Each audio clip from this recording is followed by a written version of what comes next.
Mr. Holster here, just having a little prune juice in the tack room this morning. Yeah, actually a lot of prune juice. But I'm going to kind of take it slow. Don't want to spike the old blood sugar. Here we go. That's for what ails me. It's to counteract the side effect, one of many side effects from the chemo. I don't think I need to explain that. Thought I'd talk about a couple things today. I talked about this gun last week, and trying to clean these things up because they'd been sitting in that safety deposit box for a while.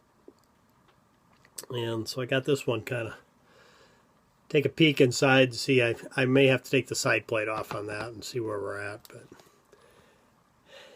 it's interesting that totally forgot I had those with everything that's been going on last year, 2 years. Totally forgot about that. Had to close that up for economic reasons. And it's interesting how you can totally forget things until you need them. Then it all comes back together.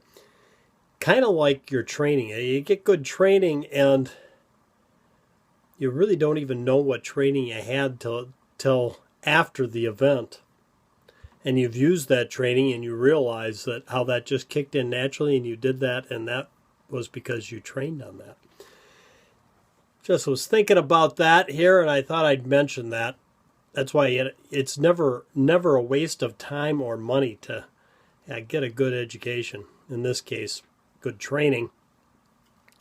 I thought I'd briefly talk about these grips because as far as things go nowadays, they aren't real fancy. And I was thinking about this the other day as I was on Facebook, and there's a lot of groups on there for this firearm and that. And I get a kick out of some of them, and one in particular that I'm a big fan of this firearm. I'm sure you'll figure out what it is, but I don't want to single out that group because I see it elsewhere too.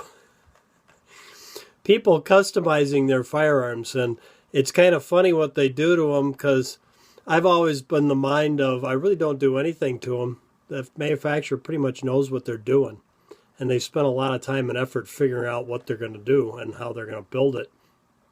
Along with that, to me, the only thing I'd ever change is something that works. I kind of go by the motto of keep it simple, stupid, and form follows function, which is kind of brings me back to these grips. They aren't pretty, they aren't fancy.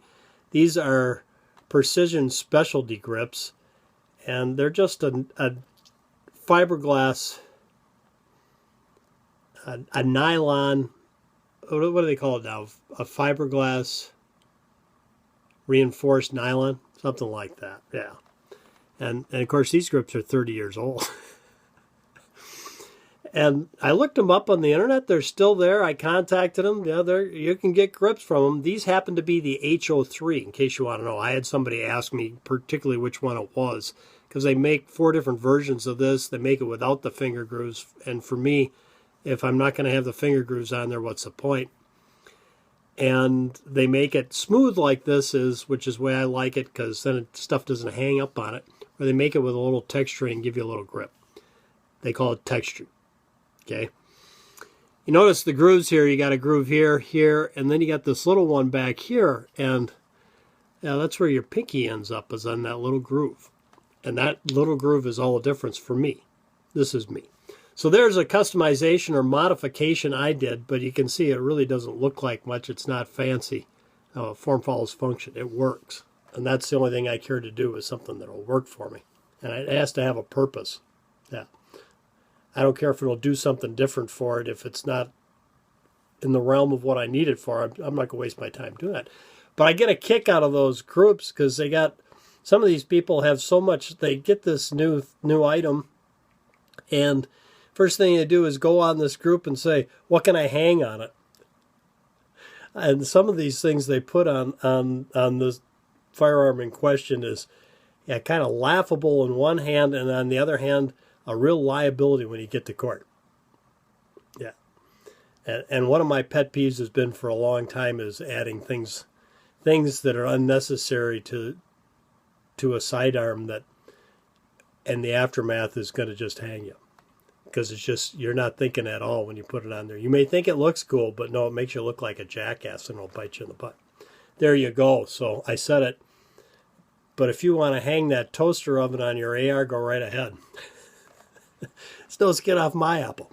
Well, there you go. I've sucked up almost 6 minutes of your life that you'll never, ever, ever get back again. Yeah, just talking about what I was thinking about the other day as I was outside chasing a cow.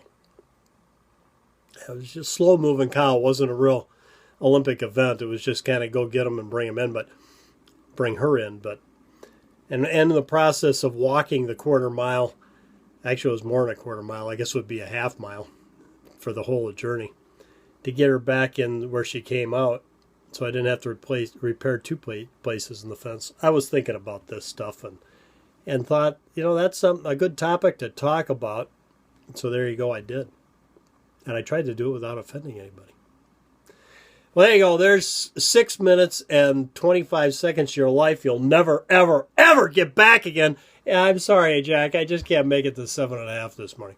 Till next time, from Mr. Holster and Jack. I'm surprised you're up this early, Jack. You didn't come in till like 3 in the morning. Did you have a big night? You did? Triplets. Really? Wow. Till next time, from Mr. Holster and what was that fella's name there? And yeah, total lapse, Jack. I screwed it up. The guy that was romancing all the girls all the time. What was his name, Jack? No, not Bob Hope. I don't really think of Bob. He may have been chasing him more like Harpo Marx chasing him.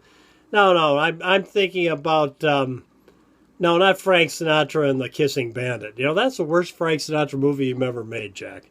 You still love it though. You like having a glass of Jack and watching that. It cracks you up. Well, that may be Jack. I can't think of what it is. What was the fellow that was always, that had all the girlfriends? What was the name of that? Well, I'll tell you what. If you can put it in the comment section down below, I've got a really, really, really nice Ruger cap. They used to call them baseball caps. What do they call them nowadays, Jack? You don't know. You've never worn one. Ever since Jack Kennedy told you that hats make you look stupid, you never wore a hat. Okay. He pretty much ruined hat sales in this country. Put the name down below of who I'm thinking of. This old character. I didn't even know what. Was that like a Shakespeare character or what was it, Jack? No, it wasn't. Was it? I don't know. It was old, though. It was old. He was like back in the days when they had swords. Remember, Jack? Who was the guy's name? Anyway, you can figure it out and put it down below. You can get in the contest for that Ruger baseball cap. Yeah, that beautiful Ruger baseball cap they sent me to give away. There you go. So get in the contest, win that cap. I'll have a little drawing, a little Coffee in the Tackroom drawing. Thanks for tuning in. Till next time, from Mr. Holster and Jack. Hey, Jack, it's 8 minutes and 45 seconds. Yeah, their life they'll never, ever, ever get back again. What do you mean just listening to a putz you think it's a riot? Seriously. For Mr. Holster and Jack, go out and stay safe.